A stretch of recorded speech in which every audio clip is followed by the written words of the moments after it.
Good evening, everyone. The time now is 7 p.m. I'd like to call the November 10th regular council meeting to order. Roll call, please. Councilmember Brooks? Here. Brown? Here. Eastman? Here. Miles? Here. Mojica? Here. Montestioka? Here. Newberry? Here. Parson? Here. Jablisco. Here. I may ask everyone to please stand. We'll do this pledge of allegiance, please.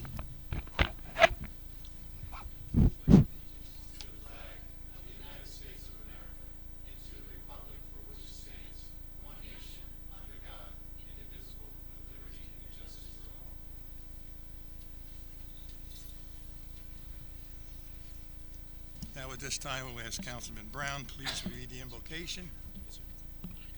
Council President. Heads bowed. You know, this is a time of giving thanksgiving that's coming upon us for this year. There are many things in which we should be thankful for, and many thankful things in which we've done. Today, we take the time to pause and acknowledge the special season of harvest and its traditions of sharing with those less fortunate. We take time to notice the labor of others from our farm to table. And in this feast, today we pause to recognize how fortunate we are to be grateful for the bounty we share with friends, family, loved ones, be they with us or far away. We take pause to celebrate with each other and can to make the meaning of our own lives by the deeds we do to make the world a better and more humble home. To all, every day offers the opportunity to make a difference, not just in our own lives, but in the lives of others. We offer our hands, our minds, our hearts to help all those who seek to make the world a better place. Today, we take time to rejoice, not just with the food that we share, but also the give and take of love, compassion that we experience each day. And dear God, we'd like to thank you again for all that you've done for us, especially here in the city of Rahway, New Jersey. Amen. Amen. Thank you, Councilman Brown. Okay. Now at this time, Ms. Capone, could you please read the open public meeting statement? Notice of this meeting has been sent to the official newspapers, and adequate and electronic notice has been provided in accordance with the Open Public Meetings Act as required by law. Okay, now at this time, may I have a motion and a second to approve the October 14th, 2025 regular meeting minutes? So moved. I second. Roll call, please. Councilmember Brooks? Yes. Brown? Yes. Eastman? Yes. Miles? Yes. Mojica? Yes. Montestioka? Yes. Newberry? Yes. Parson? Yes. Jablisco. Do we have any reports from the council committees? No council committee reports. Okay, at this time, do we have any communication from the city office of bills? You have received the payment of bills, the police report, and fire report for the month of October. Okay. At this time, Mayor, do you have any comments for this evening? Thank you, Council President. Good evening, council members and members of the public. I want to take this moment to recognize several important occasions that are coming up in our community and our nation. Veterans Day is tomorrow, and I encourage all of you to attend our Veterans Day ceremony tomorrow morning, 10:30 a.m. at Veterans Park on the corner of West Grand and St. George Avenue, as we reflect on the service and sacrifice of the men and women who have worn the uniform, many of which are employed by the city of Rahway. Their commitment to protecting our freedom is the foundation on which our community thrives. This year also marks the 250th anniversary of the United States Marine Corps. We honor the Marines for their legacy and courage, discipline, and unwavering dedication to our country. Hoorah. I would also like to congratulate New Jersey's newly elected Governor, Mikey Sherrill, and Lieutenant Governor Dale Caldwell. I look forward to working and collaborating with the new administration to continue advancing the priorities of Rahway and ensuring that our city progress remains strong. And as we head into Thanksgiving season, I wish every resident a safe and meaningful holiday. May it be a time of gratitude, unity, and reflection with family and friends. Take these moments to truly embrace them and understand that they're not guaranteed. Happy Thanksgiving to all the members of the City Council, the city employees, and all the residents of Rahway. Thank you, Council President. Thank you, Mayor. Now at this time, the business agent, Matt, do you have anything to say, report, or update, or any administration?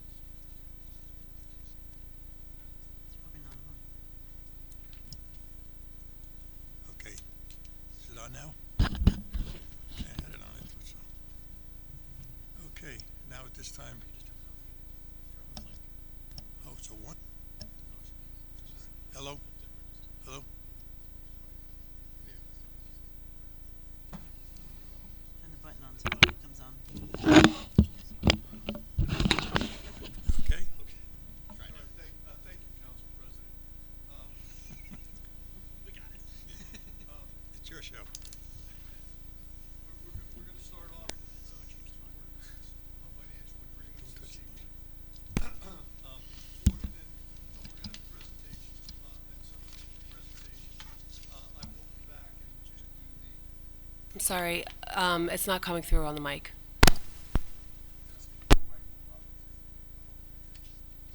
All right, is that a little better? No. We Is the light picking on, that Matt? up?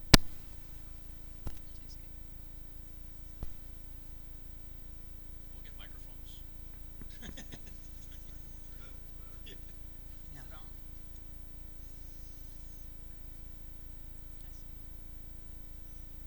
Lindsay, you picking that up? No.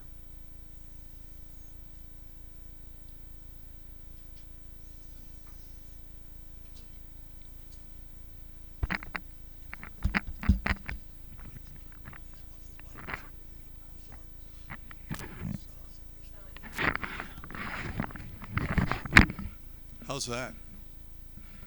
Hold the button down. You picking that up? Okay.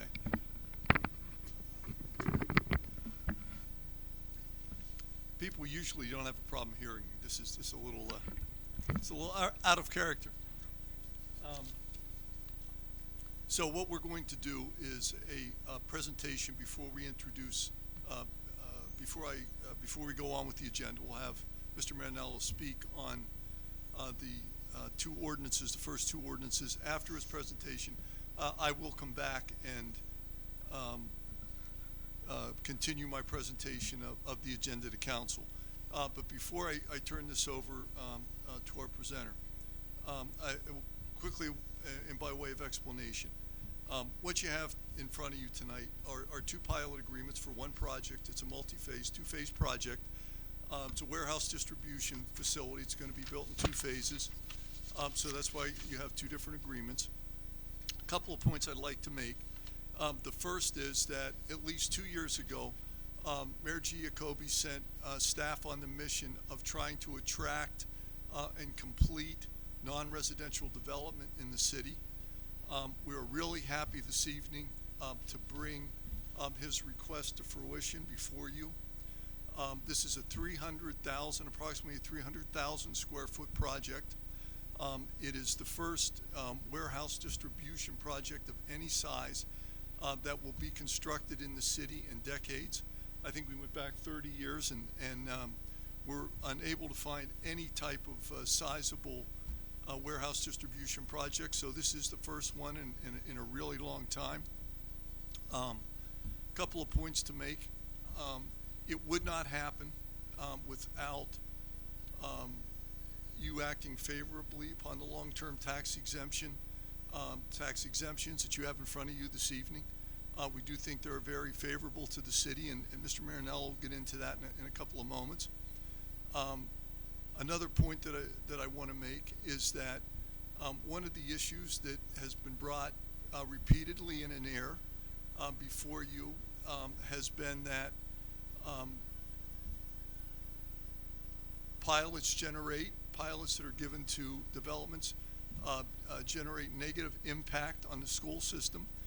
One thing I'm going to guarantee you is that we're not going to have any school kids out of a warehouse distribution facility, so there'll be no financial impact on the Board of Education. And then frankly, all pilots, there's no negative impact on the Board of Education. But that aside, certainly there'll be no school children, and also there are virtually no service costs. So attracting this type of development is an absolute positive step forward for the city. It's in line with the mayor's policy of trying to attract and develop non-residential development. And again, we're really excited and happy to be bringing this project before you. We're going to go through a financial analysis. The firm that we use to do that is NW Financial. In my opinion, they're the preeminent public financial advisory firm in the state. They're used by a lot of municipalities. We've dealt with them in the past. Extremely talented and knowledgeable. This evening we have Mr. Marinello with us, who's a principal of the firm. And because this is the first time that we have done a non-residential pilot, we thought it made sense for you to get a presentation of a real feel for, and the public, a real feel for how this works, what the benefits are, and to do that firsthand. So we asked NW to appear this evening and make that presentation. And they will be, Dan will make himself available for any questions that you have after the presentation. Fair introduction, Dan, and I think the show's yours.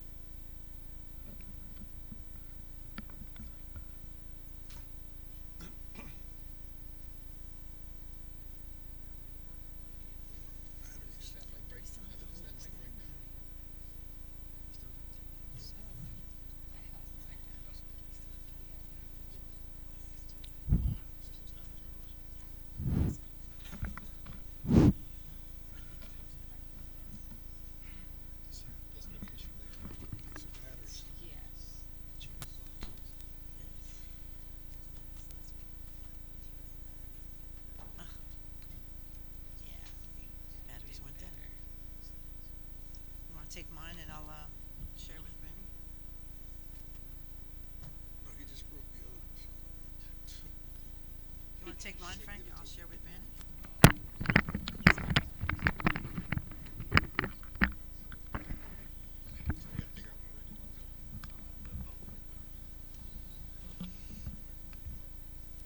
Yeah.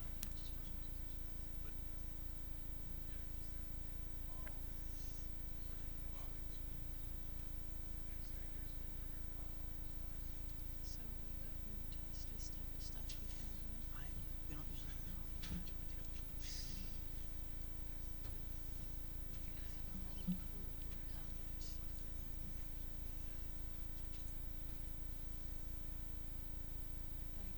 Put some batteries, like do something like that. That's crazy.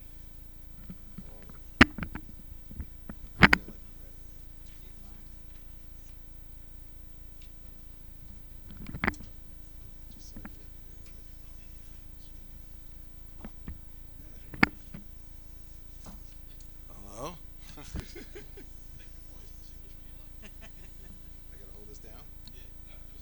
No, if it's on underneath. Yeah, no, I guess so. Okay, is this picking up okay?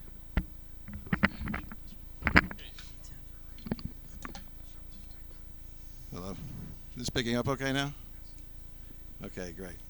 Well, Daniel Marinello, NW Financial Group, thank you all for having me here today.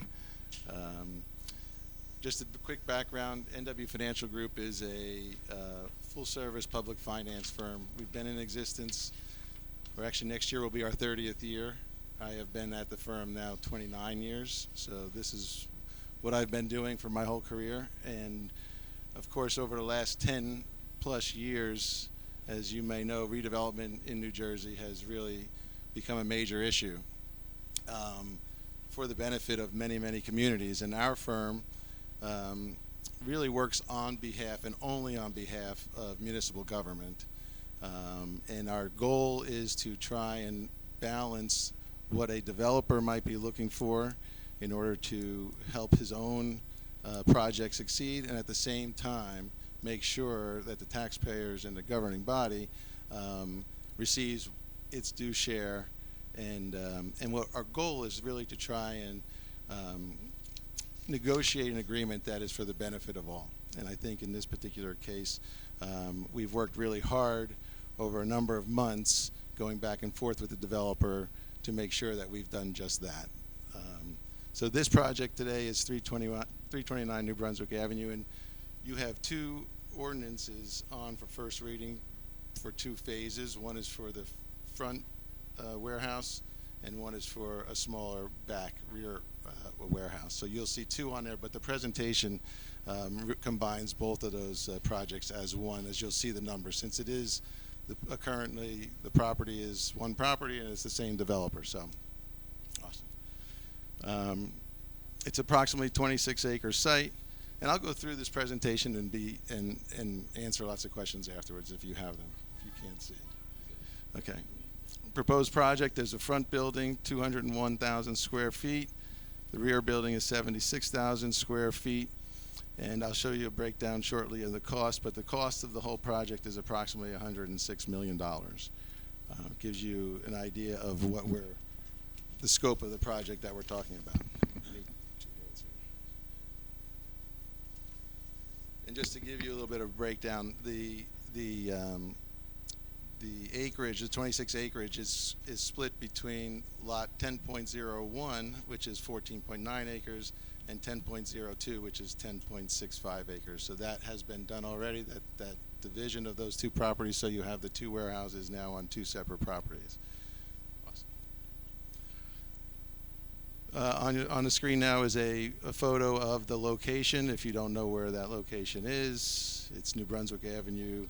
I guess that's to the west, East Inman on your north with train tracks, and further south is St. George's Avenue. It's an industrial site, underutilized, now part of a redevelopment area, designated redevelopment area, and a developer was named a designated redeveloper for the development of these two sites. Of this site. As you can see, the proposed warehouses on that same site, there's a large warehouse in the front on New Brunswick Avenue, and then a smaller warehouse further in the rear of the property. The smaller warehouse is 76,000 square feet, I mentioned, and the larger one is 200,000 square feet. Next. I don't know if you can make that bigger by the plus sign on there, but these are the breakdown of those costs. I mentioned it's $106 million total. You have the front building and the rear building. This is important really for us in our analysis. The goal is to understand what the cost of these projects are. And as you see, when we go through and we try to determine what the best outcome is for both the city and the developer, the cost of the projects is a major contributor to understand what the returns to a developer are. And the goal is to try and balance the returns to the developer, yield on cost as we like to call it, and the returns and benefits in pilot payments to the city. And that's the negotiation that we go through, and these costs are a very important part of that. Purchase price, and then you see the hard costs, insurance, interest. So much goes into these projects, but one thing I would say as it relates to this project, these costs are in line with a lot of costs that we see. It's very expensive, as you might know. Certainly the largest cost of both of these projects, the front and the rear, if you scroll down a little bit, you can see the rear is the purchase price. So we balance out what the developer had to pay to own these sites and what it costs to build the new warehouses versus what the returns are. Thank you, Austin. So, yeah, so real quick, the developer requested a pilot of 10% of annual gross revenues over the 30 years. That is the minimum that a developer could receive as the law requires for a project like this. The long-term tax exemption law allows for a pilot to be based on either a percentage of revenues that the project is going to receive or a percentage of hard costs. Almost entirely these projects get done at a percentage of gross revenues. And that's an important thing because as a project succeeds and does even better than they might think and revenues go up, so does the share to the city. And so, but this developer requested 10% of gross revenues. Ultimately, we negotiated the following percentages: years 1 to 10, the 10% of gross revenues; 11 to 20, 11% of gross revenues; and 21 to 30, 12% of gross revenues. So we were able to pull back, and that actually ends up being a significant amount of money. But I wanted to touch base on the bottom piece first here, which is the documents now are based on not only the percentage of gross revenues, but it's the greater of, and this is really important, the greater of percentage of gross revenues and $2.50 a square foot. And that's important because depending on where gross revenues go, up or down, we know that no less than $2.50 per square foot will be paid by the developer. It doesn't matter who the tenant is. It doesn't matter how much the gross revenues are of the project.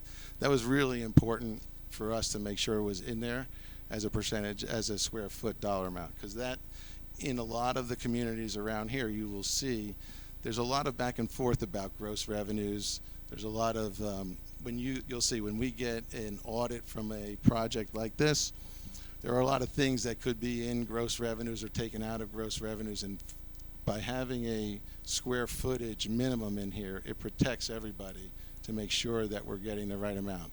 And that goes up by 2% every year. So while we have the percentage of gross revenues, which is important, we have the protection of the minimum of $2.50 a square foot going forward, and that's an important part of this. The middle part, I don't know if you can make it a little bit bigger. This is a little bit more confusing. There's a percentage of otherwise applicable taxes. In years 1, 11 to 15, 16 to 20, 21 to 25, and 26 to 30. 0%, 20, 40, 60, and 80% of otherwise applicable taxes. Just to explain that, we're getting into a little bit specifics, and I'll go into it more if you have more questions, but the law has a phase-in requirement. And the reason for the phase-in requirement is such that the project doesn't stay at its pilot amount until the end, and then all of a sudden you have a skyrocketing tax payment because it's not even close to applicable taxes. And so what this does is it slowly increases the pilot payment so that at the end of the 30 years, you are at 80% of regular taxes. So in year 31, the jump to the owner is a small jump, and it's a small impact even to the city. Now the law doesn't require as many years at 80 and at 60 as we have in here, so we were able to negotiate more years at 80% of otherwise applicable taxes. Normally, if the developer was going to get to their advantage, it would only be 1 year of 80%. So we were able to negotiate more, and the same with the 60%. So that's important, as I'll show you the chart with the actual estimated revenues in there, how that impacts this. But that's both the $2.50 a square foot minimum and the otherwise applicable taxes. The phase-in was an important part of this negotiation, and I think really does put the project in a positive light for the city. So thank you, Austin. Next. What this page is showing you is, on the left-hand side are simple numbers based on if the project was to pay conventional taxes, and on the right is if the project were to pay the pilot that we are negotiating. Can you make that a little bit bigger? Austin, thanks. That's good. That's probably perfect. So as you can see, we start with the gross rents. You have operating expenses and property taxes and a net operating income. On the left-hand side, it's 5.1, and on the right-hand side, the net operating income is 5.9. That's the difference in the taxes. And as you can see, when you look at project value, the one on the left, if you use the net operating income from the conventional taxes, the value is $102 million. As I mentioned before, it costs $106 million. So you have a net negative value, which just makes you think that that's not a project somebody would do. You wouldn't build a project for 106 million that only has a value of 102 million. And the reason that's like that is because taxes, as we see here on a per square foot basis, are estimated to be $5.75. So if they're going to build a new warehouse and that's going to be the tax number, as we have discussed with the assessor and looked at other projects in the area, that would not be a project a developer would do. And that's why you start to look at a pilot. That's the reason why the long-term tax exemption law was put in place for a situation just like this. If you look down below, IRR is an internal rate of return, 2.5%, yield on cost, 3.9%, and debt service coverage of 0.86. That just means that if someone was to build this project for $106 million, they would not be able to get a loan, or a mortgage that could even be covered by the revenues generated at this project. And that's why you then start to look at the long-term tax exemption law and how that can help this project move forward. So on the other side, the pilot, no, stay right there. The pilot on the other side now becomes $708,000 versus conventional taxes of 1.5. And that difference alone changes the economics for the developer. Now you have a project value of 119 million, 12 million over the total project costs.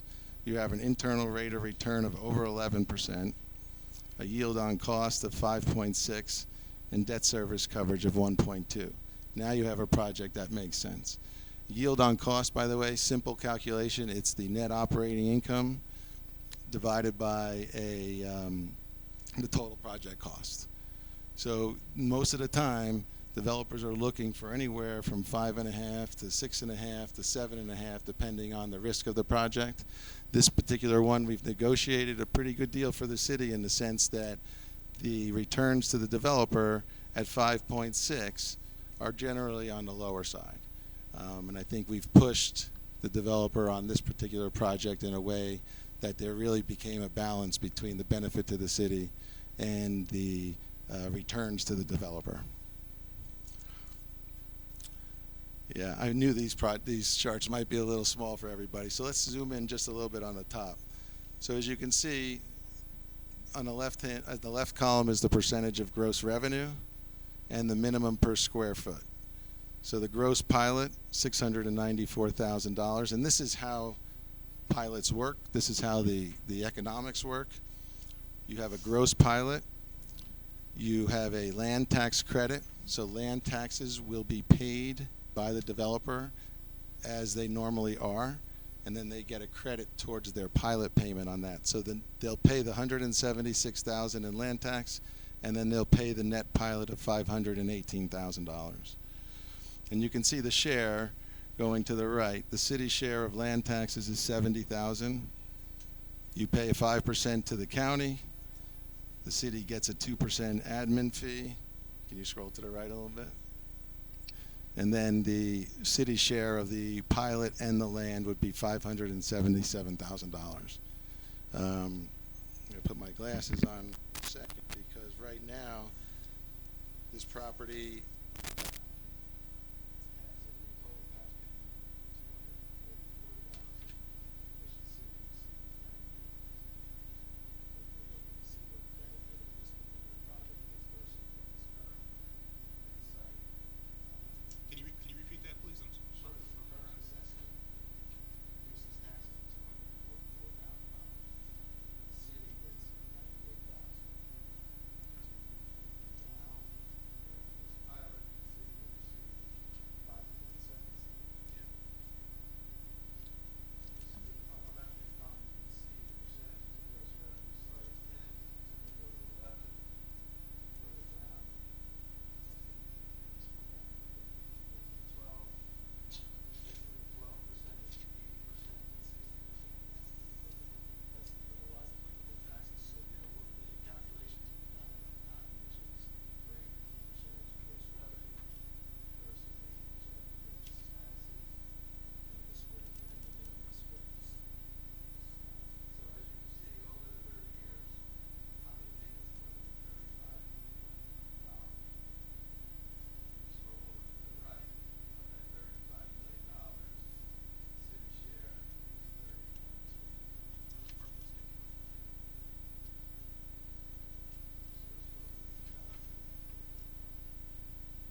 chime in.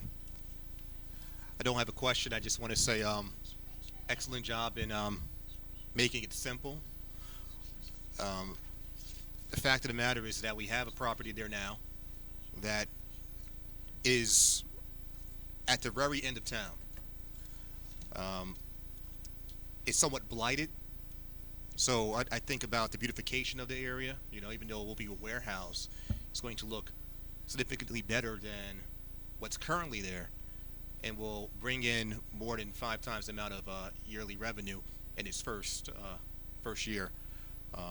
So excellent job for those who were able to negotiate this and bring this to the forefront. I think it also has other benefits that it will bring as well. Hopefully we get some of those workers to support our downtown businesses. Thank you so much.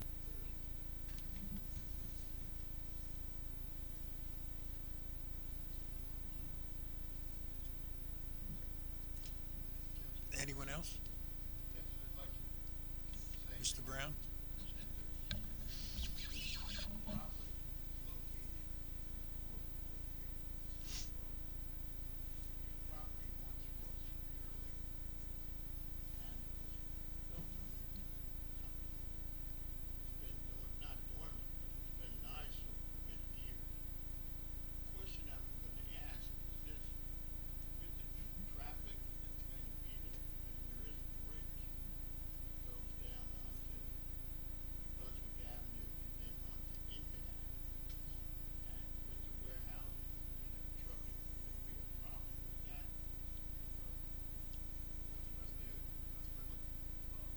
Yes, Mayor. Remind Councilman Brown, he's doing a presentation on the finances of for the pilot program, the logistics of traffic. The PD would probably be more inclined to speak on that, and the administration as well. He's doing a financial analysis of the pilot program. Thank you, Council President.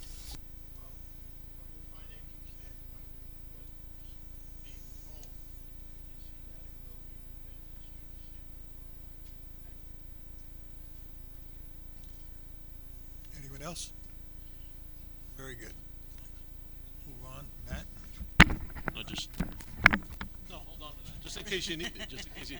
Yeah, that's the Bob Barker one. You don't want that one. You know, the Price is Right. No, I just want to say thank you for your presentation. Well thought out. It's very straightforward. Just want to err on the side of the fact that these are the projects that the mayor's been thinking about doing that we're in desperate need. A lot of the warehouse space. We need warehouse space that we got to revitalize that, and that's something that we've been looking at. Where we're not only revitalizing the rest of the city, we're doing areas that were always in desperate need of attention for so long. And this is an exciting project, and I can't wait to see it complete. Thank you so much again for your presentation. Okay. Mr. Landolfi, are you going to give your presentation now?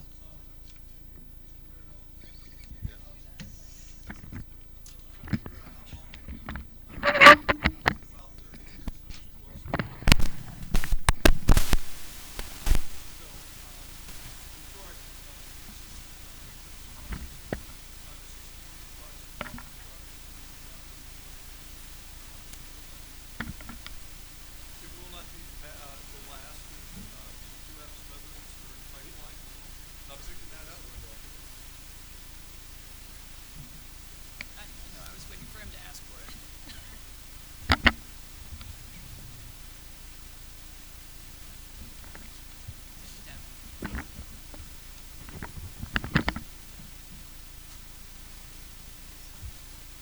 Matt just said to me that we're going to allocate some of that pilot money to new microphones.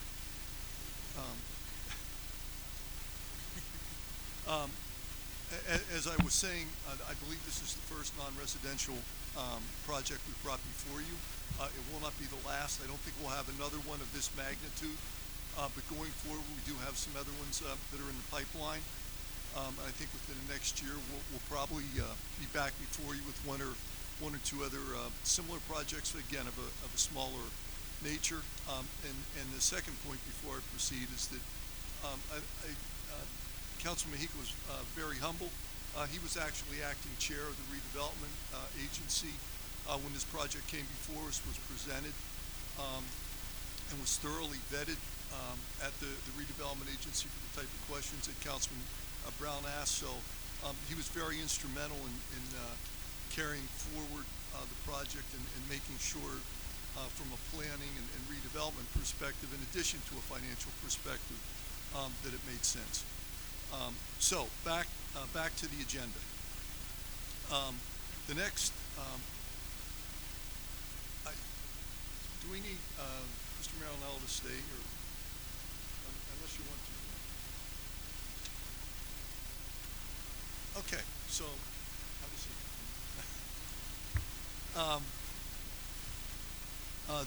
The next ordinance, it's a bond ordinance for the acquisition of property in the vicinity of Hamilton Stage, and we have to spend a moment and talk about this. And, starting with the genesis of what we perceive as a large redevelopment project, in the sense that it's going to redevelop the area across from Hamilton Stage, but not in a residential or non-residential manner by a developer. The vision there is to create a park with an amphitheater. And what's important to understand, and Mayor Giacobbe is here this evening, and he can speak for himself, but Mayor, I'm going to carry forward your message. A large portion of this site was originally purchased from St. Mark's by a developer who, in the mayor's opinion, wanted to do piecemeal development. Did not want to develop the entire block, wanted to shoehorn in a residential development, had done work in the city before, and it was a plan that he was not happy with, the planning professionals were not happy with. It did not make sense. So as opposed to proceeding with that development, which was a hallmark of, I'm not going to say all prior administrations, but certainly the administration prior to Mayor Giacobbe, as opposed to having that spot redevelopment or site control redevelopment, the idea was we need to do comprehensive redevelopment. That was not going to happen with that developer. We approached the county with an idea of constructing an amphitheater there with county trust funds. They've given us a go-ahead to proceed with that. This bond ordinance would provide for acquisition of the two initial parcels that would be included in that park project. So it's another form of redevelopment. It's a form of redevelopment without a developer, but it's a form of redevelopment that we think will greatly enhance that end of the community. It will increase our recreational opportunities. It will increase the performing arts capabilities and make a significant impact to that entire corridor. So this is the first step. We will be coming back to you over the course of the next year with additional requests to complete the acquisition process. Again, at the end of the day, this will be funded, both acquisition and construction, with county trust fund dollars. But it's the first step in a comprehensive redevelopment of that area that will result in a high-end public use. So we're really happy to bring this one before you. Another bond ordinance is next on the agenda. It's over by the Columbia Bank site. Primary use there is anticipated to be parking. It also helps us consolidate some of the other land mass that we have there. Next ordinance, in effect what this ordinance does is it's housekeeping. It brings your agenda into compliance statutorily from an ordinance perspective with what the way you're operating. 059 is housekeeping. It creates a residential parking zone. 060, and this was important, and we have to spend a moment talking about this one. It's an ordinance that's regulating motorized bicycles and scooters, commonly known as e-bikes. And I think that's the operation of e-bikes is a concern that's growing. There's been a lot of attention paid to it in the news.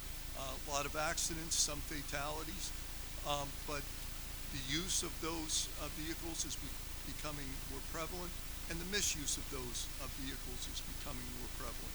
So what this ordinance does is it really takes a lot of the statutory requirements that have been enacted by the state, codifies it in municipal ordinance, prohibits the use of those bikes in some public spaces, also requires the use of helmets and other safety equipment, and certainly standardizes the type of equipment that those bikes and scooters can have, and the alternative, it prohibits the abuse and modification of those types of vehicles. So we're joining a lot of municipalities in enacting similar type legislation. I know Mr. Raynone has done it in several other municipalities. So it's a step in the right direction, recognizing the need, especially that a lot of workers and young commuters, their need to utilize those vehicles for transportation to and from work, but it also recognizes the need to regulate them and have that done in a safe manner. That's all the ordinance we have on first reading. Under resolutions, there's a change order to our contract with the UC PAC.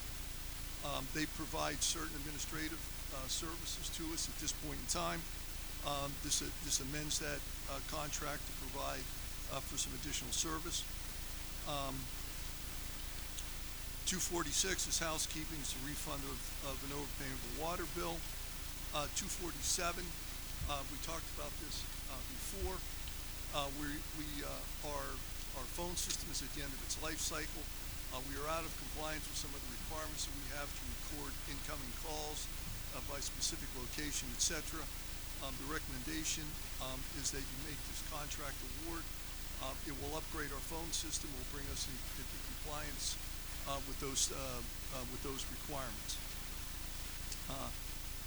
AR 248, we pulled off the consent agenda, and I'm not going to speak on that at this moment. I will come back to that, but that is not on the consent agenda. That is immigration trust resolution. I will come back to that.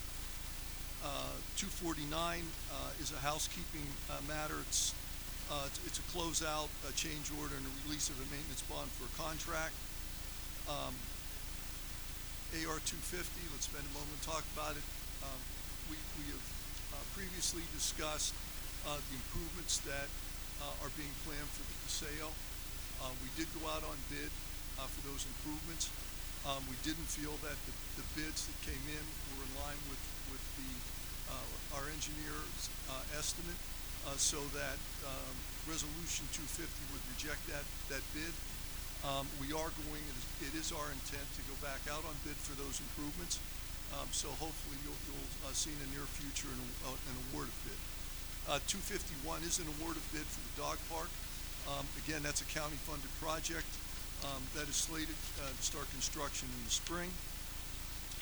252 is an award of contract to Ingenuity Engineering for phase 4, which should be the final phase of our water quality assurance program. In effect, that's the lead connection, lead pipe replacement program. Also grant funded. Next resolution, same thing, housekeeping, return of a maintenance bond, etc.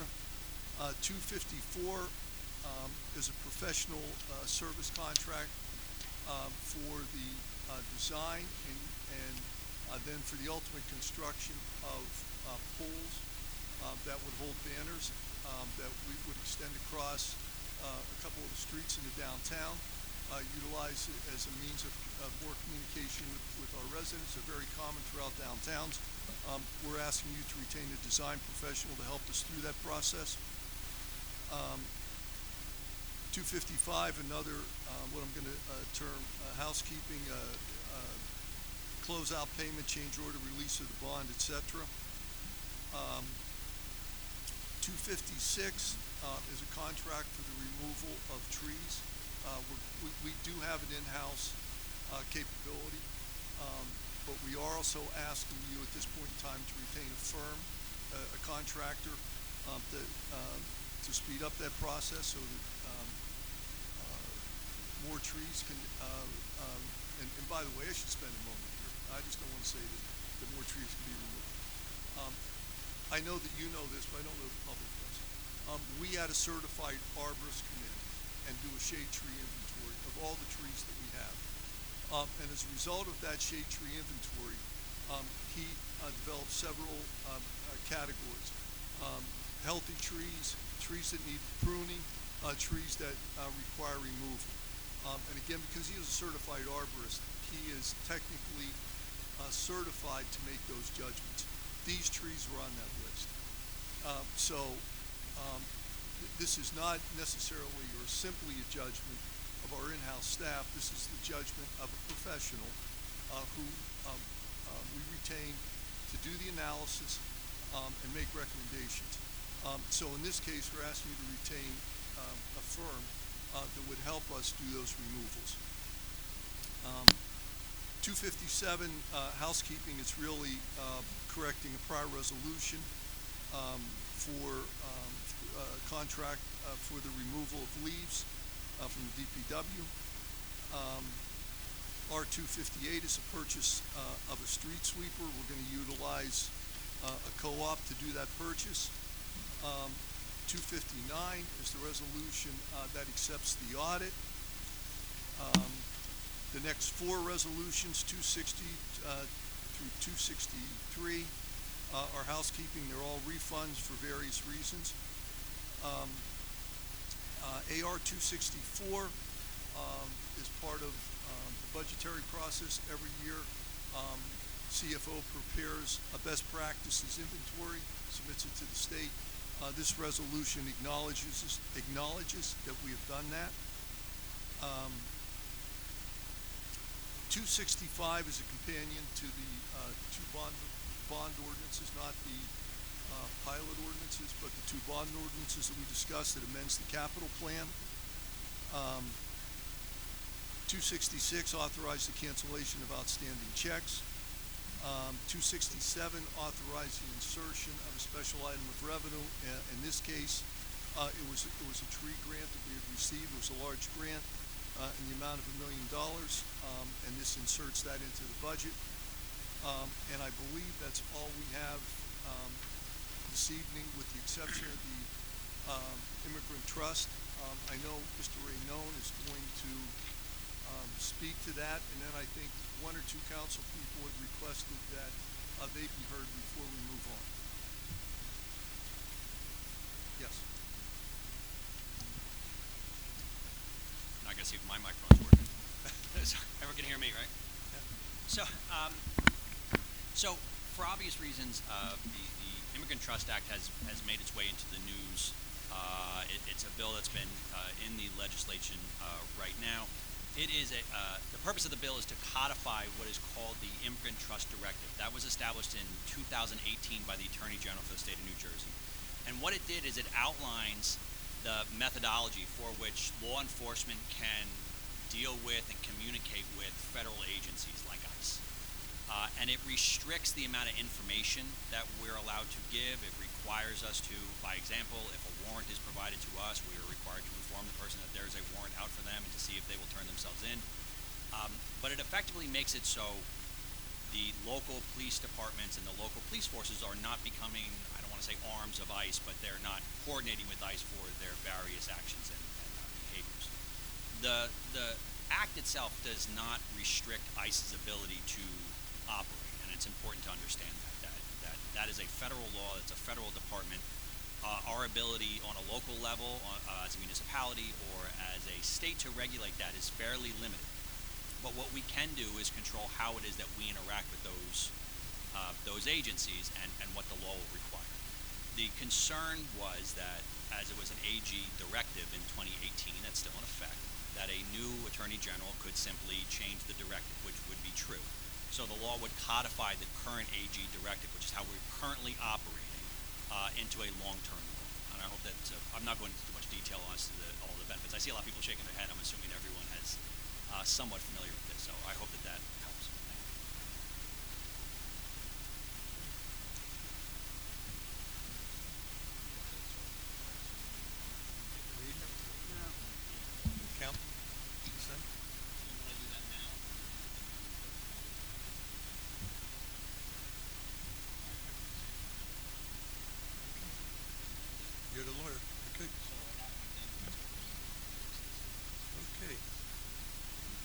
at this time the hearings of citizens portion. Council President, may I say something? I do apologize. I know you don't want to speak about this, but I think it wouldn't be right if something this important isn't at least spoken about.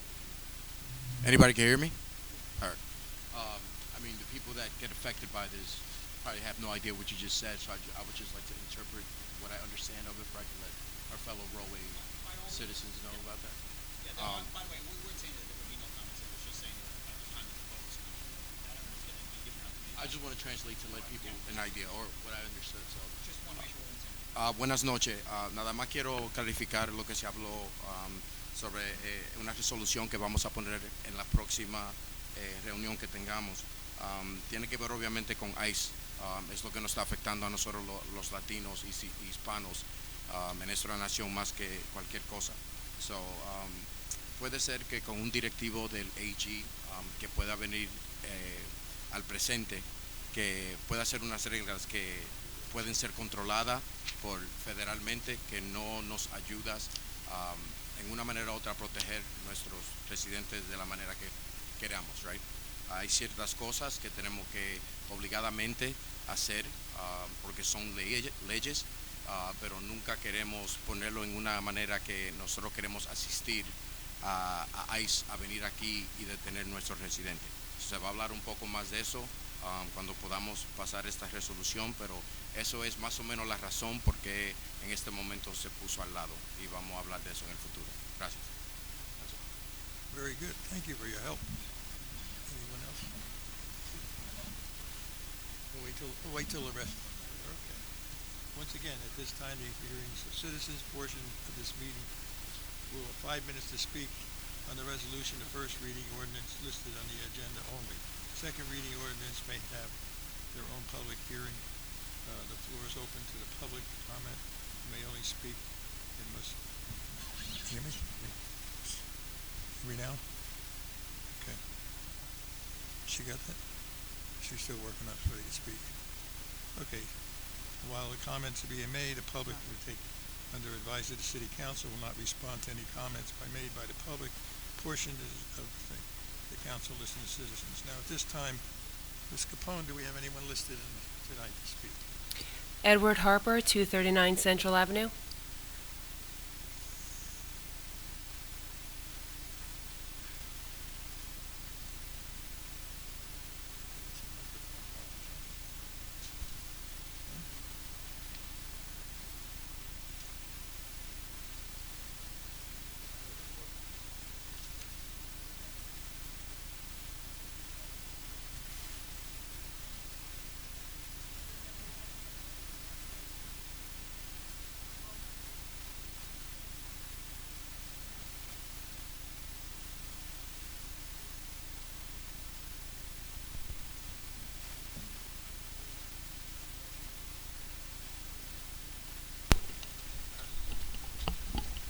Sir, if you don't. Okay, thank you.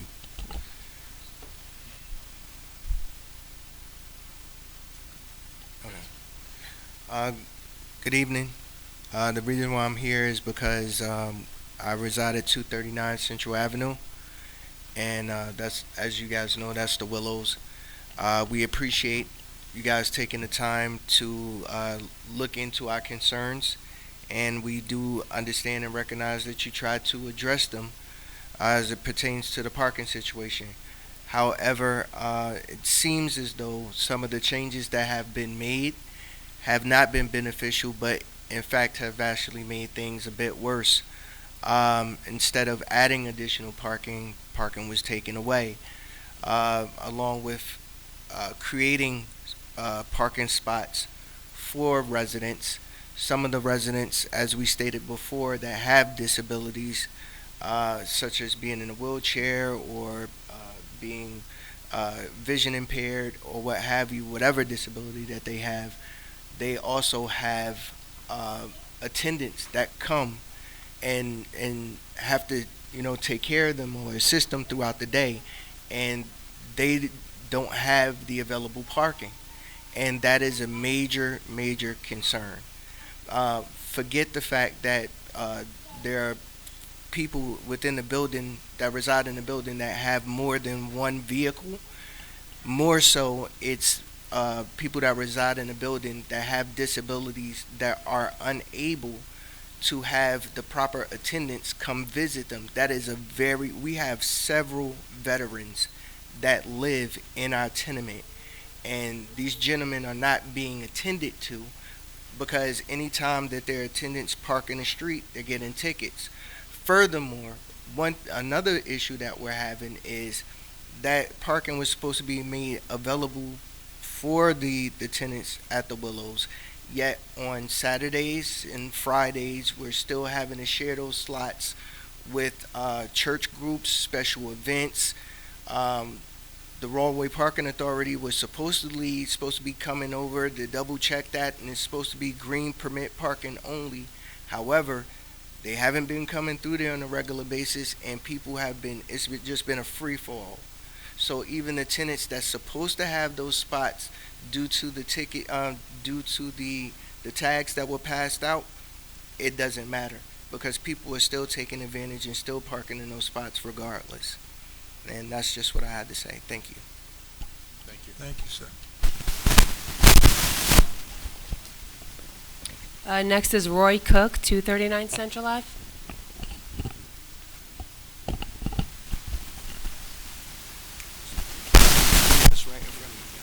Hi, my name is Roy Cook. I reside at 239 Central Avenue. And on a personal note, as you can see, I'm visually impaired. And this affects me because I have a home health aide. I had a home health aide that got ticketed. I have a person that comes from the Commission of the Blind, and my worker or instructor, they're also visually impaired. And for them not to be able to have access to the front of the building to conduct business, I think it's a shame. Also, and if it's possible, they are in a state car. Is it okay for the state vehicle to park in one of those slots? There is about 6 to 8 empty spots during the day that is not being occupied. And I think that's just a waste. And I also feel as though that you gave the Willows an additional private parking lot on a public street. If the situation wanted to be handled appropriately, I just think that there shouldn't have been cars being ticketed. Let it be first come, first served parking on the street. And that's all I would like to say. Thank you. Thank you, sir.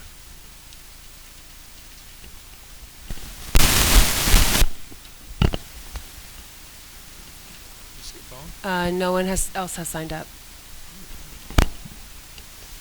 Okay. Do any of the council members have any questions? You have to ask. You have to go to the public to see if anybody else wants to talk. I'm sorry. It was just a sign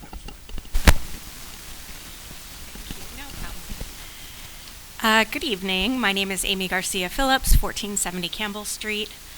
Good evening. I would like to start by thanking Councilman Brooks for taking the time to meet with us, with our group, to discuss how we can better protect our neighbors who may be targeted by ICE. We really appreciate your time. And we look forward to meeting individually with more members of council to continue these important conversations, exploring strategies to keep our community safe and addressing other pressing issues our group has identified, including affordable housing and healthcare. By coming together in open dialogue, we can really build stronger local solutions to the challenges we face. I also want to thank the council for adding the Immigrant Trust Act to the resolution this evening, the Immigrant Trust Resolution to the agenda this evening. However, I want to remind everybody that this is only the first step. There is still much more work ahead for us. Some things that we can do as a community, because this resolution is just an ask for our state to pass legislation, we need to push our leaders to pass it. We would like to see town ordinances that provide clear protections for immigrants and policies that protect citizens should we be occupied. So some of those are prohibiting the use of city parking lots, vacant lots, garages, for civil immigration enforcement staging areas, for processing locations or operation bases as seen in like Chicago. Implement clear policies at every city-owned and operated location that mirrors the policies for data safety, require a judicial warrant for data, and no entry in private areas without a warrant. We can also ensure all city-owned and operated locations are clearly labeled with public and private areas. These are just some of the things that we could do locally to really protect our community members. And I think together we can keep moving forward towards a more just and inclusive community. And I look forward to speaking with you more. Thank you. Thank you very much. State your name and address. Thank you so much. My name is Lisa Ferraro. I reside at 97 West Cherry Street. And I just wanted to thank the council for putting the Immigrant Trust Act on the agenda. Am I too close to the mic? Okay. I really appreciate the time that you're taking to consider it, and I know that we all share these values, that all residents are important, and that we want to make a statement that we stand for all people that live in our city. And I think it would be such a powerful statement if this resolution gets passed. Additionally, I think it would be a great way of showing the state that this is important to our city and to the cities in New Jersey. And I just ask that after hopefully you pass the resolution, that you additionally reach out to specific people at the state level who could do something to pass this through the state, and that would be Assemblyman Atkins, who's the chair of Assembly Oversight, Reform, and Federal Relations, Senator Stack, chair of the Senate Judiciary Committee, Senate President Nicholas Scutari, and Speaker Craig Coughlin. Because while this makes a great statement for our city, really we want to encourage them, encourage these people to pass this through the state level. And then as Amy said previously, that if we can get specific things that our city can do additionally to protect our citizens and codify them within our city, that would be really wonderful as well. I want to thank Councilperson Minchella. I'm sorry, I don't know your name. How do you say your name? Oh, Aaron. Okay, hello, Aaron. I want to thank you. Thank you for explaining in detail more about the act, and also thank you so much. The last names are killing me. Montesdiego for your translation, which I think is so important because we want our citizens to understand and know that, this is for them. I think that is what I wanted to say. Thank you so much. Thank you. Thank you very much. Now the next. You okay? State your name and address, please. Hi, I'm Carmen Pernini. I live at 1400 Esterbrook Avenue. I'm the pastor of Zion Lutheran Church in Rahway, just up the road. I wanted to say thank you for your attention to the ITA. It's much appreciated. I wanted to speak about the Avenel raid, which I'm sure many of you have already heard about, where 46 workers were taken from a warehouse, which was very near a lot of our Rahway communities. I was there that day with a number of other people. And to get a sense of what this looks like when you have a fully militarized column of people enter your city, there were 22 military vehicles, some of them holding as many as 10 either CBP or ICE agents. So CBP formed a line to block people from entrance into the warehouse where they removed 46 people. One kid was 18 years old, paying for his college tuition. His parents still don't know where he is. And the CBP agents are fully armed. behind them were ICE agents wearing camouflage and machine guns, right? And so that was like right outside of Rahway.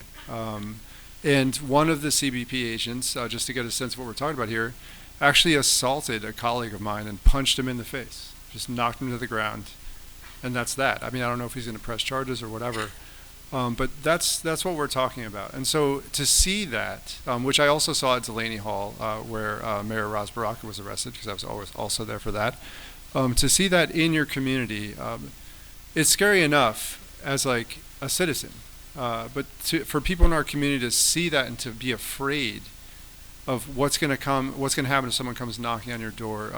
I appreciate we can do all that we can to protect the residents of Rahway, to stop what is obviously a fear campaign. I mean, wearing camouflage in an urban context makes no sense, right? I mean, you're not hiding amidst the trees or the sands in the desert or something. So I mean, it's all about fear.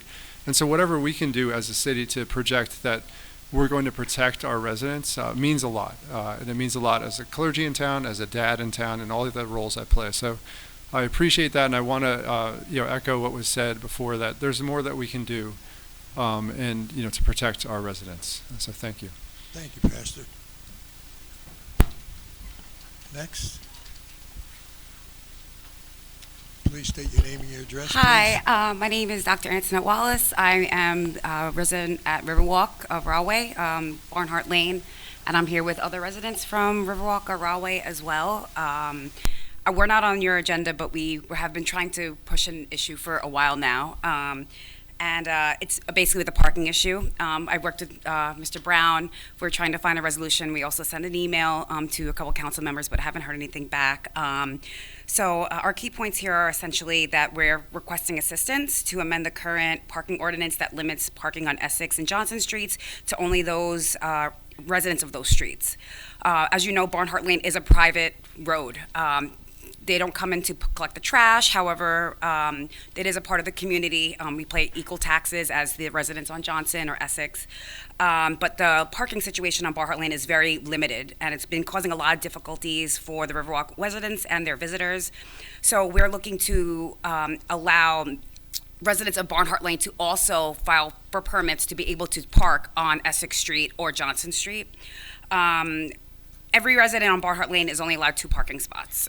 Some people have multiple cars. If you're aware of where, just to give you a kind of a point of view what I'm talking about, it's right where the park is, the River Rahway, right on Essex, across from City Hall essentially, the big townhouses. The street's always empty. There's no one ever parking there, and residents at Riverwalk are parking on top of each other when we have that resource there. So I'm the HOA board president. I'm really trying to find a resolution for this because it is really causing a lot of kind of chaos. And, when we see that resource available, we're trying to make it better for all residents that live there. So I'm coming on behalf of myself. My name is Antoinette. This is Lorena. She also lives at Riverwalk. And this is Karis, another board member. So we've been hitting a wall. We've gone to the parking department down in downtown. We got some directives to email certain council members, and we didn't hear anything back. So I'm just really, trying to get some sort of resolution and be able to report back to the 86 homes that are located within Riverwalk at Rahway that the city is working on something to make their lives easier and alleviate the tensions that are being created within Barnhart Lane because of the parking situation. You guys want to add anything? I understand that Lorena also live on Barnhart. Just another thing, I know that there is a budget every year. We just wanted to see if our area could be taken into consideration for next year's budget when it comes to paving. You guys patched some holes on Hancock, but the holes are back. And on Essex and Johnson, it's really bad. And I feel like the city should take a closer look at that area as well. Taxes are high, and it's 86 homes paying taxes every year. So it's just, a little TLC in our community to make it better for everyone. Thank you. And I know these can't possibly be addressed tonight. Obviously, it's getting late. But if we can have some guidance on how we can move forward, possibly with an additional meeting offline to talk about these things, that would be excellent.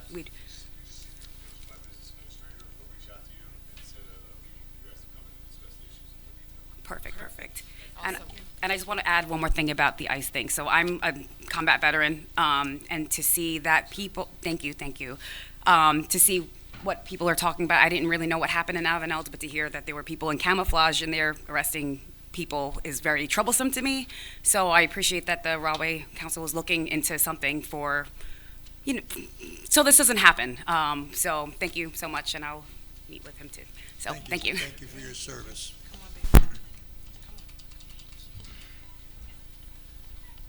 Next up, please read your name and address, please. Hi, my name is Alejandro Jaramillo, 697 River Road, Rahway, and council members, mayor, thank you for considering the resolution in support of the Immigrant Trust Act tonight. I will echo what others have said, my colleague Amy, Lisa, and Reverend Carmine, and I'm not going to repeat what they said, but I'm here to speak on behalf of some people that are not here, that are undocumented immigrants, that I know personally. And there is a lot of fear. Fear on their children going to school. Fear on them when they are going out shopping, and they go on to the stores. And it is very important that today you all vote in favor of the resolution. And also it's very important that in addition to the resolution, you support ordinance like Lisa and Amy mentioned that basically prohibits any collaboration of our local authorities, local officials with ICE, logistics, parking, police, and also make sure that our police force, if ICE comes to town, they just don't cooperate with them, As a matter of fact, I will expect them that if they see ICE agents knocking on a door or putting someone on the ground and pushing them around, to approach those officials and ask them if they have a warrant. And if they don't have a warrant, ask them to release the person because that's against the law. So thank you for your support, and I hope that you all vote in favor of the resolution tonight. Thank you, sir. Please speak your name and your address, please. Yes, Andrew Garcia Phillips, 1470 Campbell Street. I wanted to also speak and thank you for considering the resolution to support the Immigration Trust Act. I'm grateful for your partnership in making our community safe for everyone. And as others mentioned, there's more work to be done, and I hope you don't take that as criticism, but just that together we need to do more to make people feel safe here. And we'll bring any ideas that are percolating to your attention. So I thank you for considering all that. I had two questions about the, separately, about the pilot ordinances. For one, the ordinance text that you're voting on tonight says that the city would be compensated with 2% of the project costs per year. But the presentation said that it would be a percentage of revenue.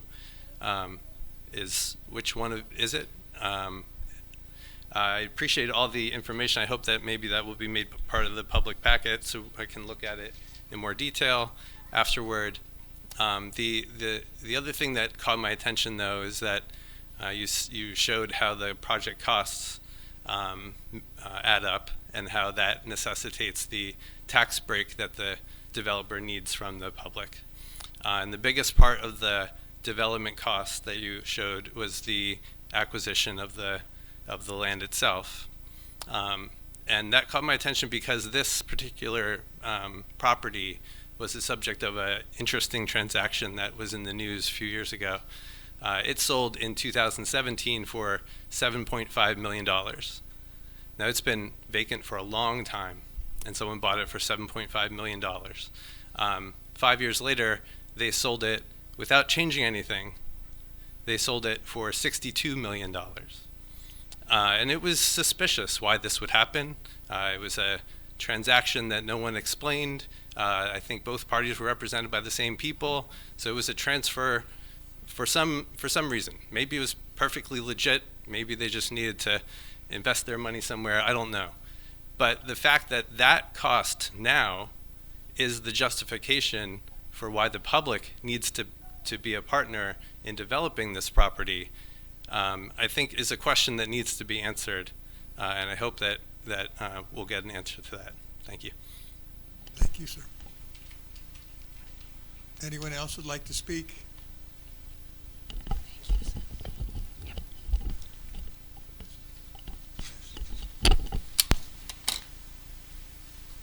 Okay. I need a motion and a second to close this public hearing portion. Motion. Make a motion to adjourn the One. public portion. Second? Thank you. Roll call, please. Councilmember Brooks? Yes. Brown? Yes. Eastman? Miles? Mojica? Yes. Montez de Oca? Yes. Newberry? Parson? Jablisco? Yes. Mrs. Capone, could you please read ordinance 5425 by title? An ordinance of the City of Rahway, County of Union, State of New Jersey, approving the pilot application and authorizing the mayor and city clerk pursuant to NJSA 40A:20-1 et set to execute a financial agreement by and between the City of Rahway and 329 New Brunswick Rear Urban Renewal, LLC, for property located on Lot 10.02 in Block 276, as shown on the official tax map of the City of Rahway and located in the 329 New Brunswick Avenue redevelopment plan. Do any of the council members have any questions or comments? None. May I have a move in a second? Oop.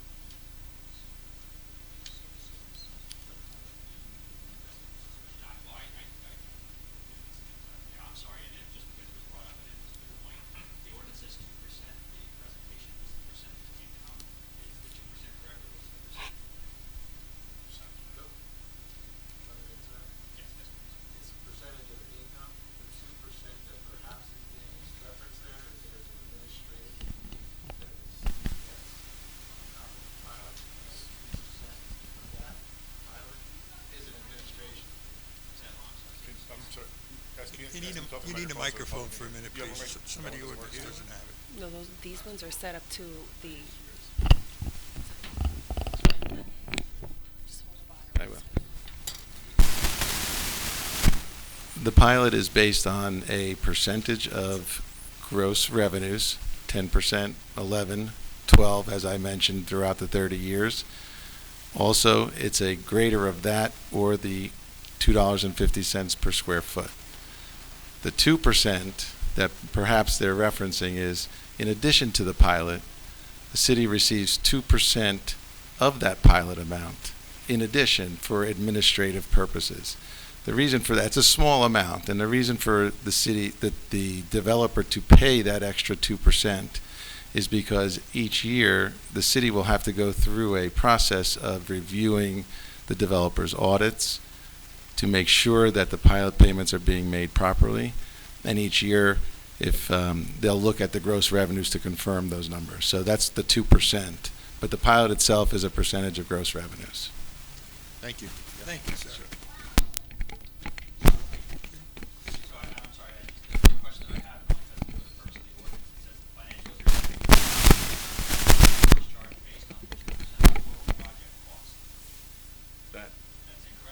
Correct. That is incorrect. I don't know what that is. Unfortunately, both of these ordinances require a 2% total project. I did not. We have to.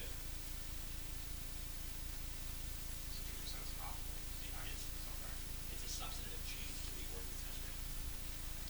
Unfortunately, the ordinance can't go forward on the vote if it's a substantive change. We have to amend the ordinance and then put it back forward for Make the motions table the ordinance. Counsel, would you rethink your position here?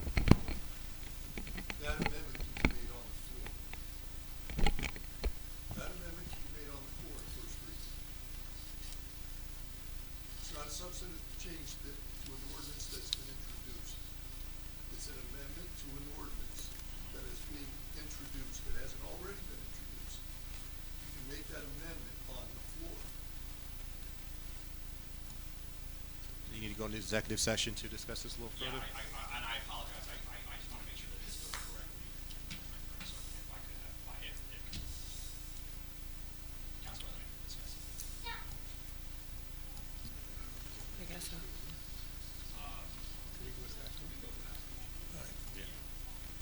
But please excuse us. We'll. That would go. Yeah. I make a motion to go into executive session. Second. At Wait, this hold time, on. we're going into an Who moved? Who made the motion? executive session.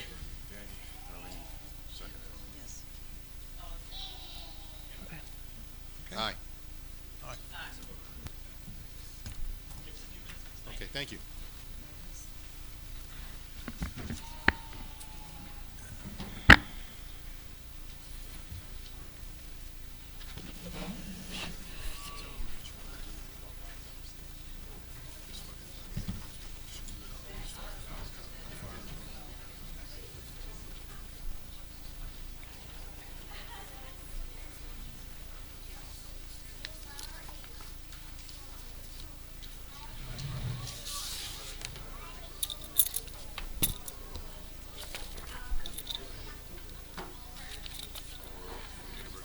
Test my patience. Yes. Yes. What's up, buddy? Hey, Nick, how you doing? Pleasure. Hey, how you doing? What's up?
session and go on with the meeting.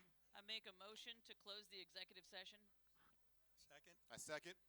So move. Aye. Okay. Now we'll have an explanation.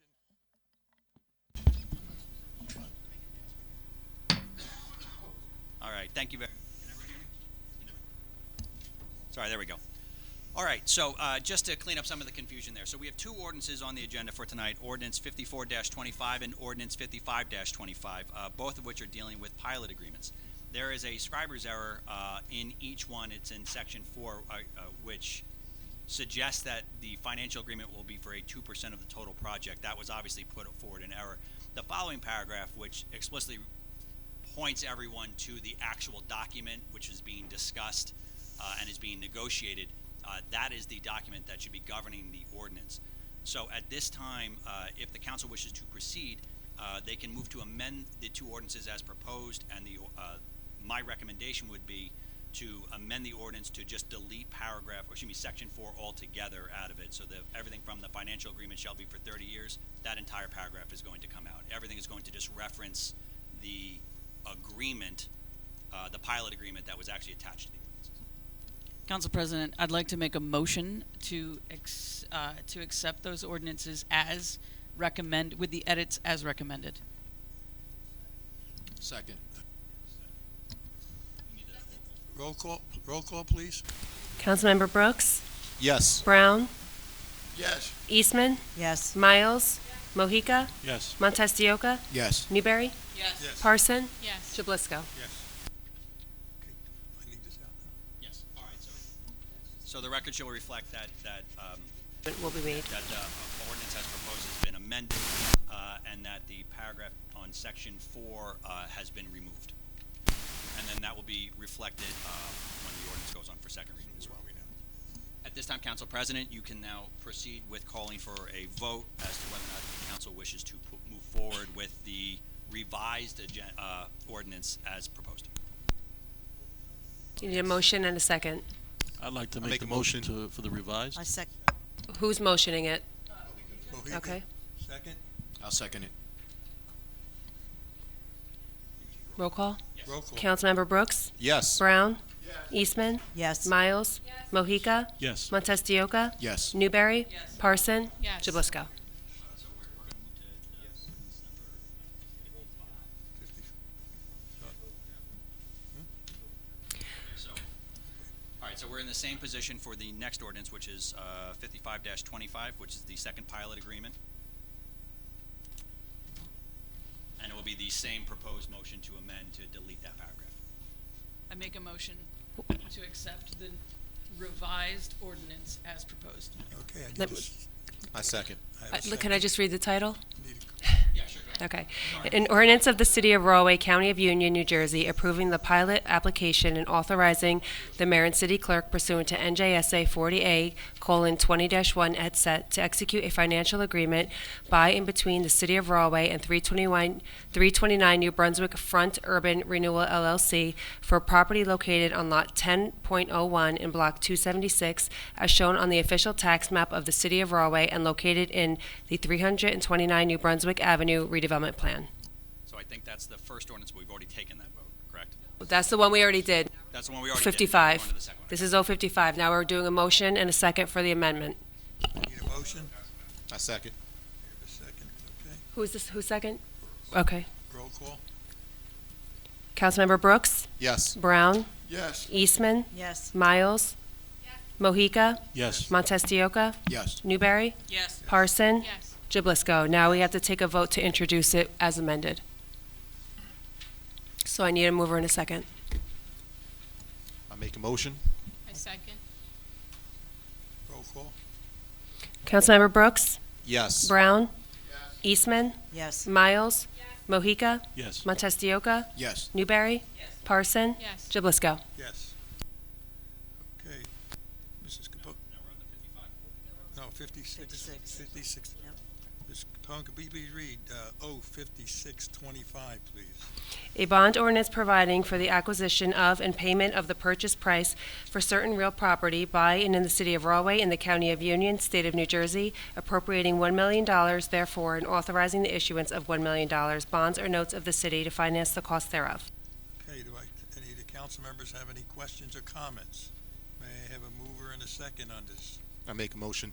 I have a motion, second? Need a Second. Montesquieu, okay, second. Roll call, please. Councilmember Brooks? Yes. Brown? Yes. Eastman? Yes. Miles? Mohica? Yes. Montestioka? Yes. Newberry? Parson? Jablisco? Oh, yes, Ms. Capone, O5725, please.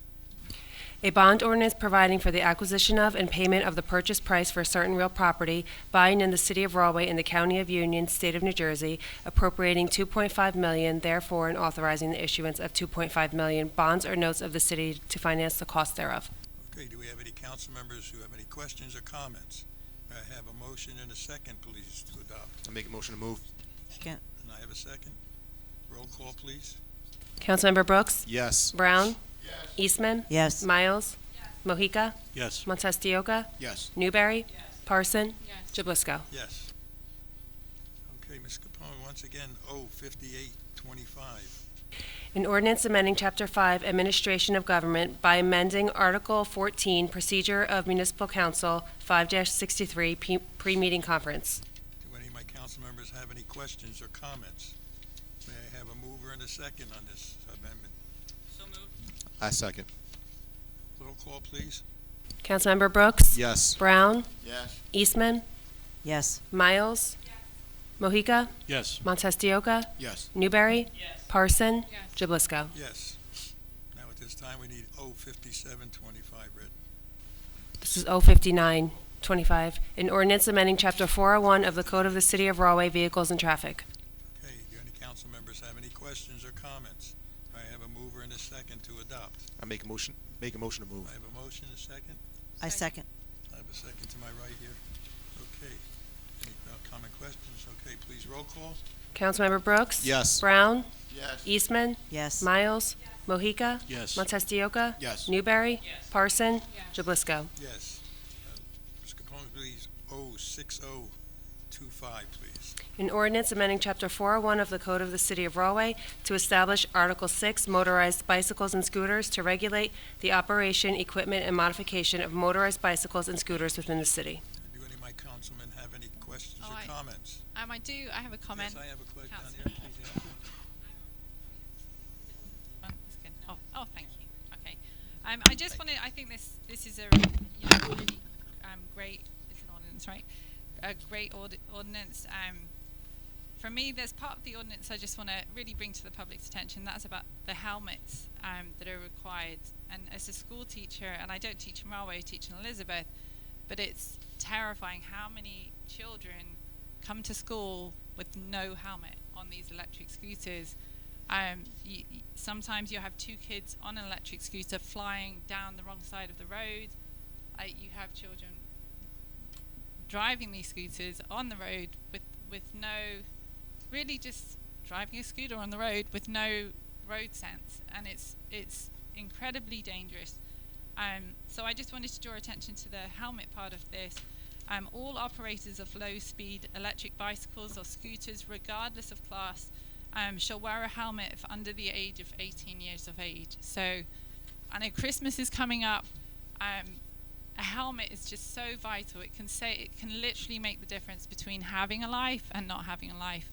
And as a school teacher, and I see it every day, I see my kids with no helmets, and it's a number of kids, and you've seen on the sidewalks where you almost get knocked over, and it's not always kids, it's also adults sometimes too.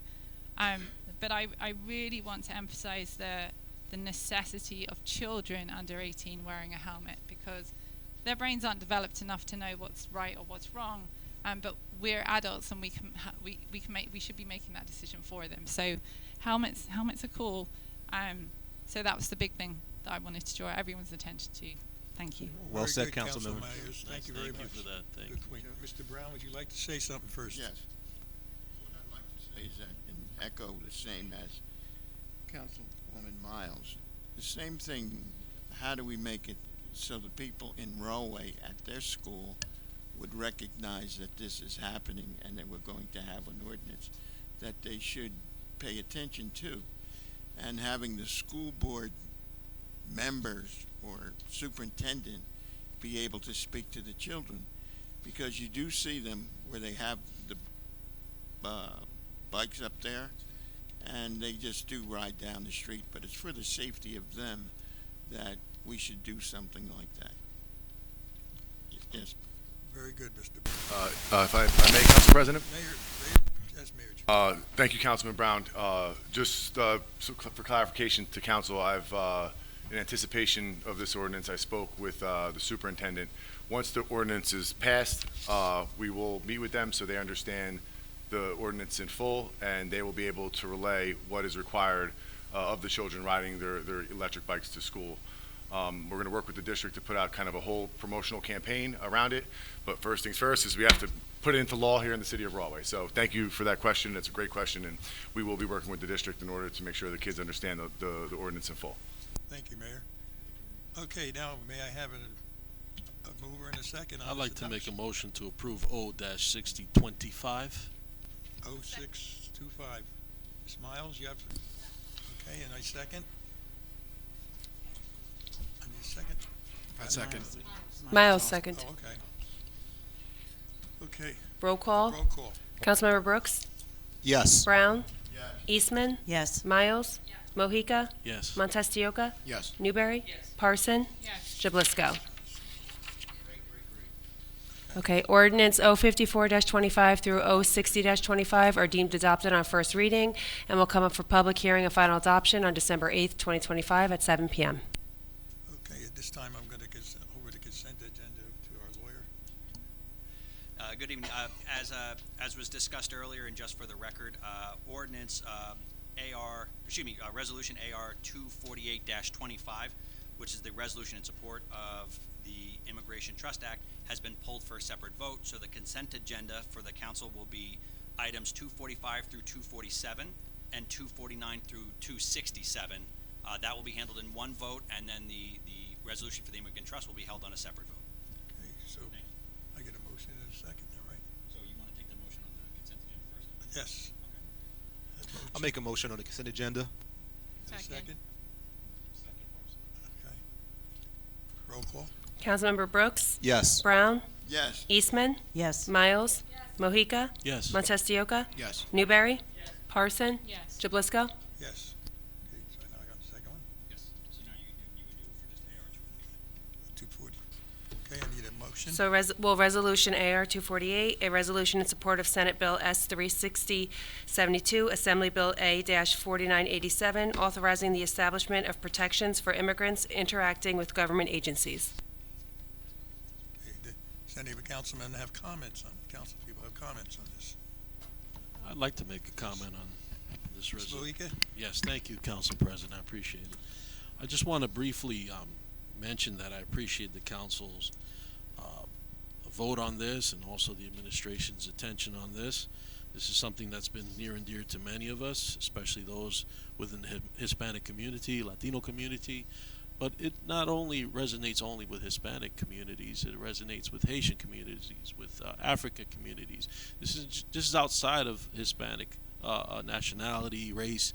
It's a human right. It's a human right to live and exist in this beautiful country that we call the United States.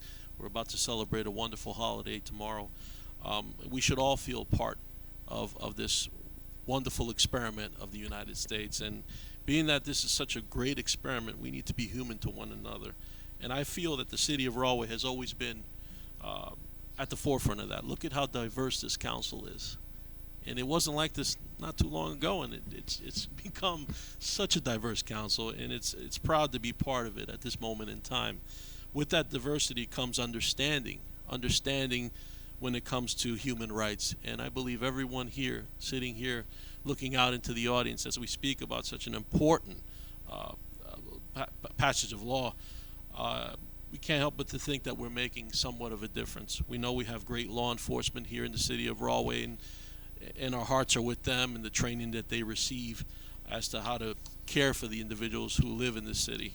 But we can't control outside forces, unfortunately. That's just something that is above and beyond. And hopefully, as we bond together and we keep advocating for human rights, maybe things will change up in Washington. But I always believe that if we take care of our city, our people here on this granular level, and everyone else could do it in their communities, I think we'll have a better place to live. Thank you so much for your support on this. I hope we can certainly pass this unanimously. Thank you. Okay, so we vote on it now? I have a motion to adopt? Oh, no, if I speak, I could be on this subject for an hour, so we'll just pass the amendment and move forward. If I may, Council President? Yes, sir. So I just wanted to let the individuals in the residents in the audience know that the council and myself support these efforts 100%. Councilman Mojica mentioned this is a human rights issue.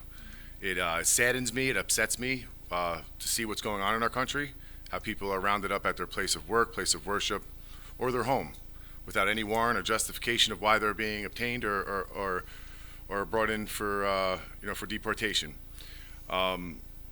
Unfortunately, as the city attorney mentioned, we cannot interfere with any ICE efforts. We'd be putting ourselves and our police officers in jeopardy, but we will not cooperate with them.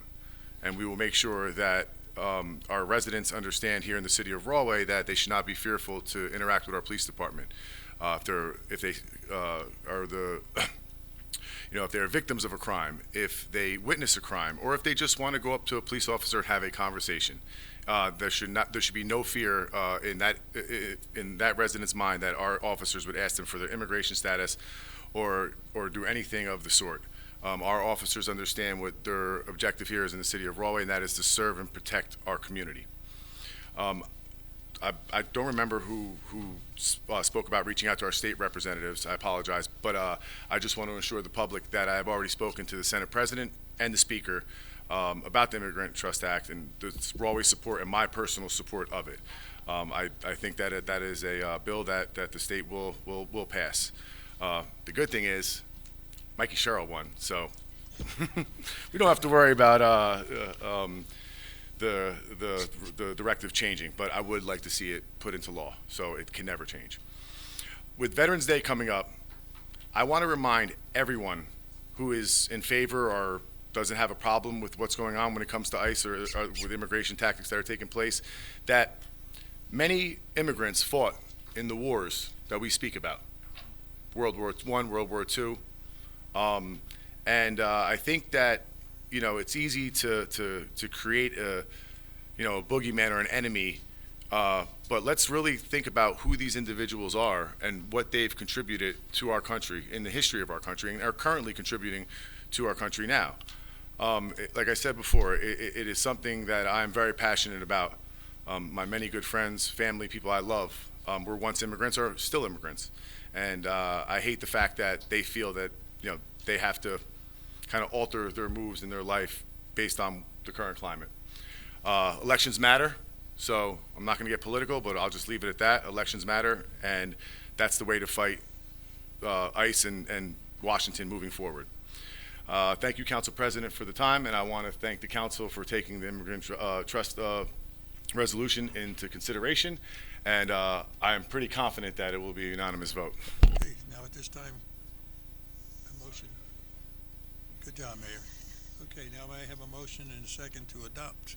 My motion. I have a motion here and a second. Second. Okay. Roll call. Councilmember Brooks? Yes. Brown? Yes. Eastman? Absolutely yes. Miles? Mojica? Yes. Montes de Oca? Yes. Newberry? Parson? Yes. Jablisco? Yes. Okay. 04925, please.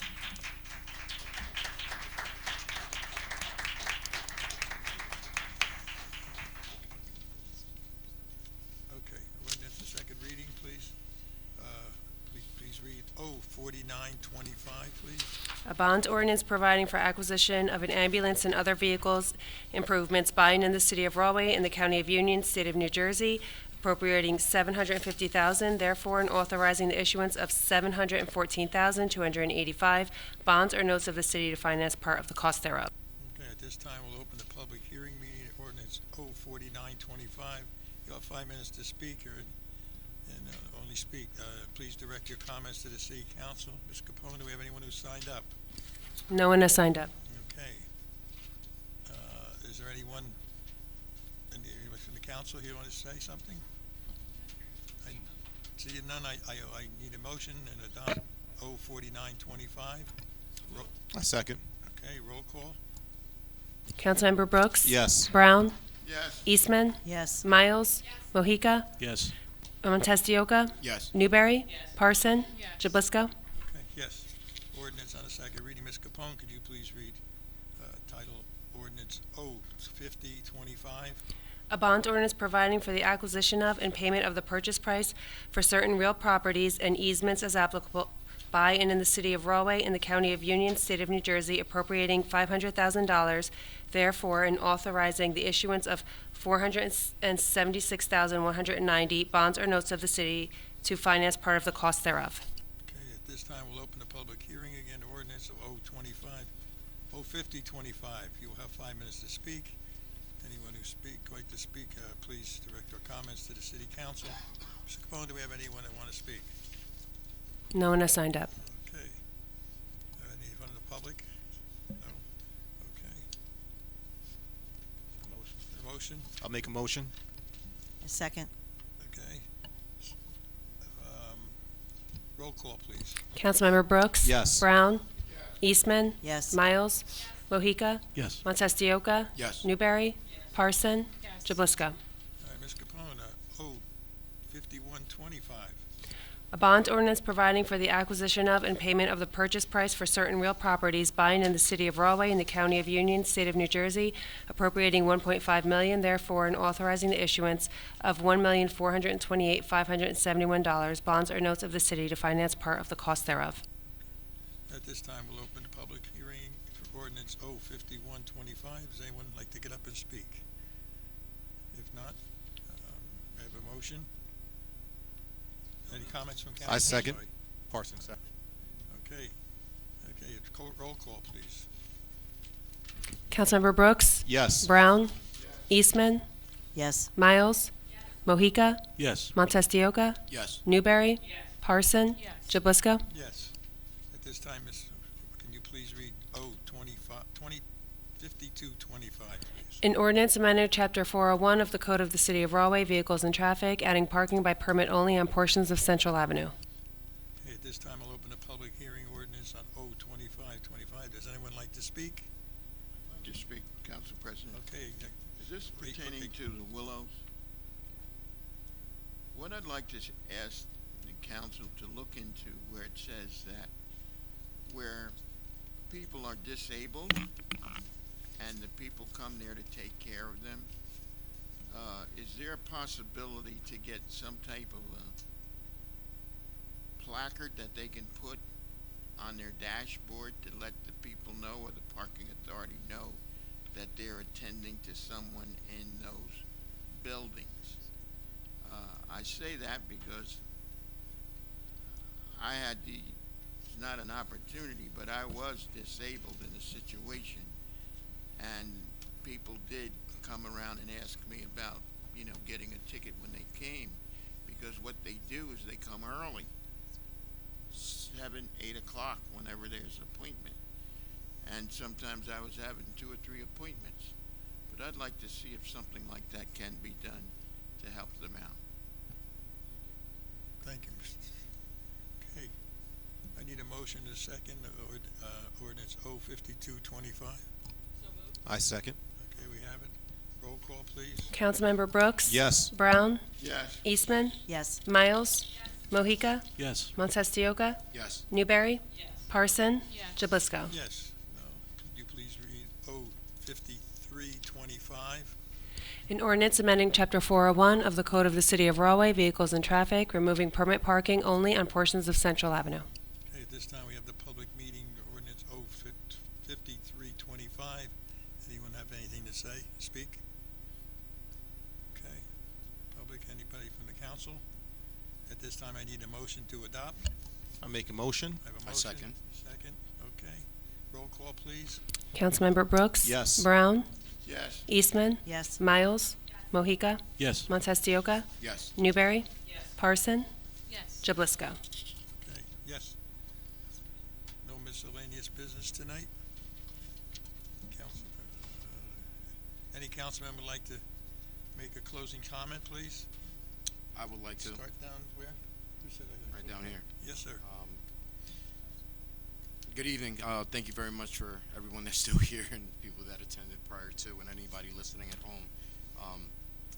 I just, in regards to ICE, right, I don't want to harp on it too much because it's been a long night, but all I can say is this, in regards to anything that has ever happened in the world or any kind of change, for the most part, change happens when those not effective take action. And the reason I really don't want to speak on it too much because my village spoke for me. Our citizens spoke for us. So as a Latino, of course, I need to sit up here and speak about it with my heart on my sleeve. But I think everybody gets the point at this point. So I do want to thank everybody that came up here today and express what they're doing, trying to keep our city safe from ICE and any outside sources. And obviously, it's all my colleagues up here. Outside of that, I want to concentrate a little bit more on things in town. Please, do not number one, congratulations to the boys JV soccer team, who's the first team ever. First of all, it's the first year for the tournament, so we are the inaugural JV soccer boys team champions. So congratulations to them, to the coaching staff. That's a great job. Can't wait to see those kids go up to varsity, see what they're made of. Hopefully we get the bigger title. Also, the girls varsity volleyball team and the Rahway varsity football team for making the playoffs. It's a great job for them.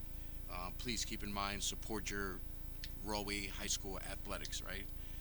In our way, Rahway's always been good at that. We always put out great products, great talent out there, and we just love to support from every single corner. I know my favorite season's coming around. I'm a big wrestling fan. Wrestled myself by the great Mr. Stuber, and they're in great hands now with Daniel Garay, so hopefully they have a great season also. As this is more just for the city, please keep in mind the Leaf and Yard Waste collection goes from November 5th to December 31st. If you want to get those leaves out of your house, please just put them in your front yard, and they will be taken care of in your front, by the front of your house.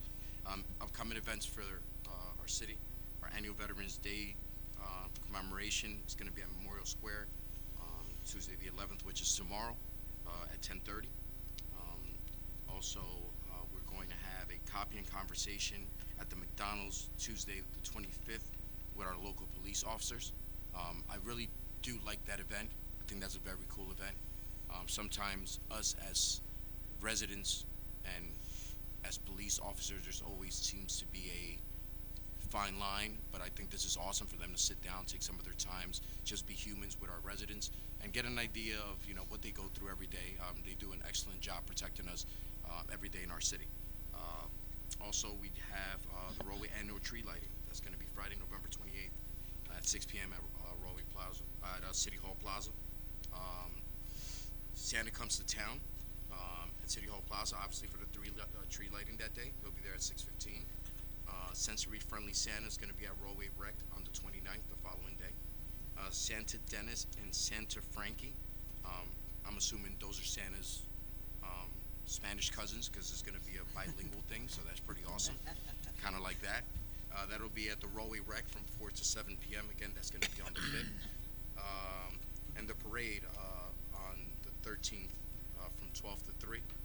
If you want to see the parade route, please visit cityofrahway.com/winter wonderland.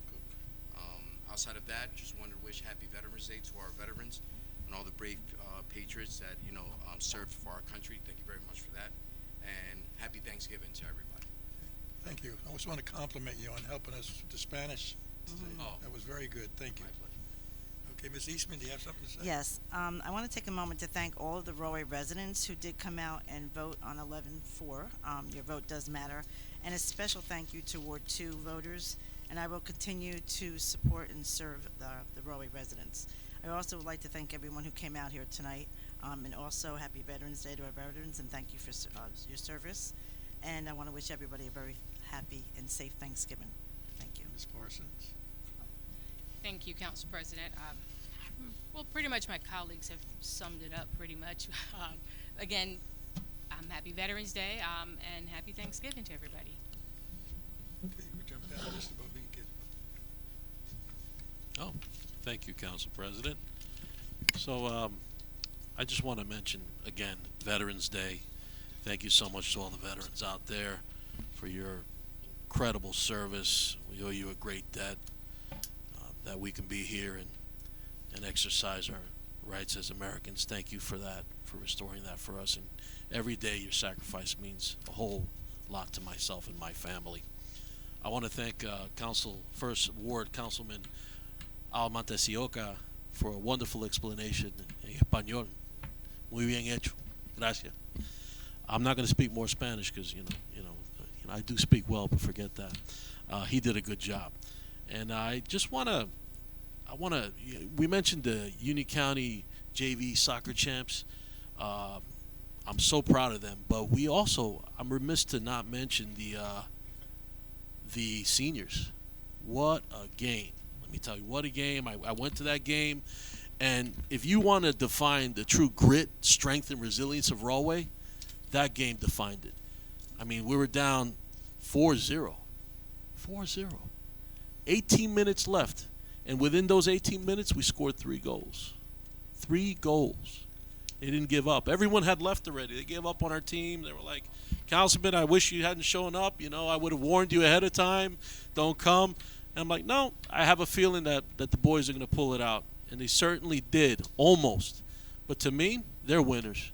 Because you can't come back to that from a deficit like that and feel like a loser. We tell you, they're winners. And that's what defines us as a city. And that's what defines us as people who work every day hard for everybody who we serve. Thank you for that, guys. Great game. Congrats. And one last thing I want to mention about the e-bikes. Sorry that I that I motioned on that one, Joanna. The reason why my wife, who's probably not watching at the moment, and maybe have my dinner, and I don't know what's going on there, but she's been on me to speak about this for a very long time. She was outside watching these kids riding their bikes, and a kid had fallen, and he hit his head on a rock.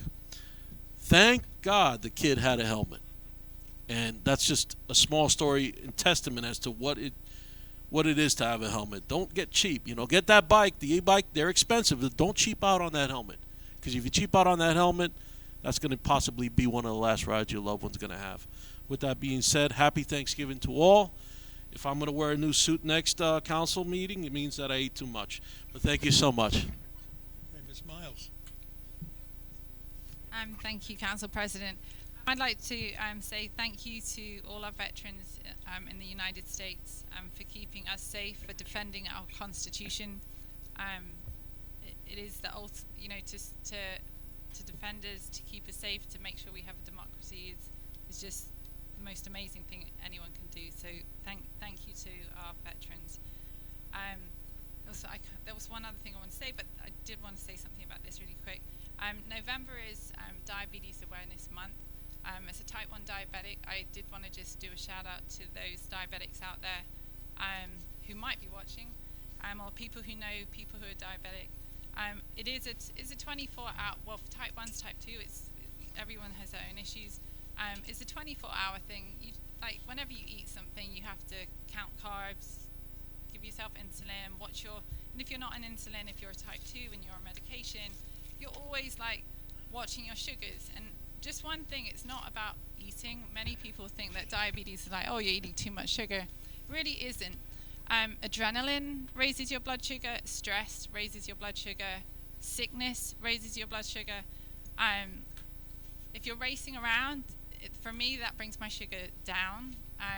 Exercising brings your sugar down. If you're on insulin, you have to be really careful with that sometimes.